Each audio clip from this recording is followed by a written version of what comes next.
যেখানে চুরি সেখানে তৃণমূল, যেখানে লুট সেখানে তৃণমূল, যেখানে ধর্ষণ সেখানে তৃণমূল, যেখানে অস্ত্র সেখানে তৃণমূল, যেখানে হত্যা সেখানে তৃণমূল। এইটা তৃণমূল। বাংলায় সব অপরাধের পিছনে তৃণমূল। আর সব অপরাধীদের যিনি নায়িকা বাংলার মুখ্যমন্ত্রী মমতা ব্যানার্জি, তিনি এই ব্যাপারে চুপ। এত বড় ঘটনা কসবার তিনি চুপ, মিস সাইলেন্স, চুপ। সংখ্যালঘুরাই সংখ্যালঘুকে মারছে, তো বাইরে কেউ মারছে না। এগুলো গুন্ডা বদমাস চোর চোরটাদের দল, তার মারামারি, এটা বাকি কিছু না। এটা গোটা সংখ্যালঘু সমাজকে এর মধ্যে টেনে নিয়ে আসার কোনো যুক্তি আছে বলে মনে করি না। তৃণমূল দলে যারা লুটেরা, যারা অত্যাচারী, তারা তৃণমূল দলে যোগদান করেছে, তাদের মধ্যে অন্তর্কলহ, তাদের মধ্যে মারামারি ঘটনাচক্রে। তারা যে মারছে সেও মুসলমান, যে মার খাচ্ছে সেও মুসলমান। কিছু করার নাই, এটা তৃণমূল যতদিন থাকবে এই জিনিস চলবে। দিদি বলে যে ভাঙন ঠেকাতে নাকি কোটি কোটি টাকা দিচ্ছে, সে বর্ষাকালেই কাজ হবে সেগুলো, কারণ বর্ষাকালে কাজ হলে কন্ট্রাক্টরের লাভ বেশি, যারা কাজ করায় বা যারা কাজ করে তাদের সকলের ধান্দা বেশি।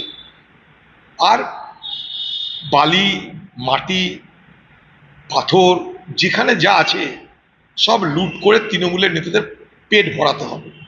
তাতে মানুষের বিপদ হোক, গ্রাম উড়ে যাক, মন্দির মসজিদ ভেঙে যাক, যা খুশি হয়ে যাক, তৃণমূল নেতাদের পেট ভরাতে সারা বাংলাকে উজাড় করে দেওয়ার ব্যবস্থা চলছে। তৃণমূলের লোকের পেট ভরাতে সারা বাংলা উজাড় হয়ে যাক, তাতে কিছু যায় আসে না বাংলার মুখ্যমন্ত্রী। শুধু ভোটে জেতাও, বোমা বানাও, পিস্তল কেনো, গুলি চালাও, মারধর করো, পুলিশকে সামলাও, ভোটে জেতাও, বাকি যা খুশি করো। সারা বাংলাকে লুট করবার ইজারা দিয়ে দেওয়া হয়েছে। ওটা শান্তনুবাবু ভুল করে তৃণমূলের বিরুদ্ধে কথা বলে দিয়েছিল তার নিজের মেয়ের দিকে তাকিয়ে। আমি তাকে বাহবা দেব যে অন্তত তৃণমূল দলের হয়েও সঠিক কথা বলতে পেরেছিলেন আর.জি. কর কাণ্ডে। তার জন্য তাকে একটা শাস্তি পেতে হচ্ছে, আর কিচ্ছু না। শুধুমাত্র তৃণমূল দলের বিরুদ্ধে, তৃণমূল দলের লুটেরাদের বিরুদ্ধে, তৃণমূল দলের দুর্নীতিগ্রস্ত ব্যক্তিদের বিরুদ্ধে, আর.জি. কর কাণ্ডের পিছনে যে কত বড় অপরাধ আছে তার কিছুটা বলার চেষ্টা করেছিলেন, তার জন্য তাকে শাস্তি পেতে হচ্ছে, আর কোনো কারণ নাই।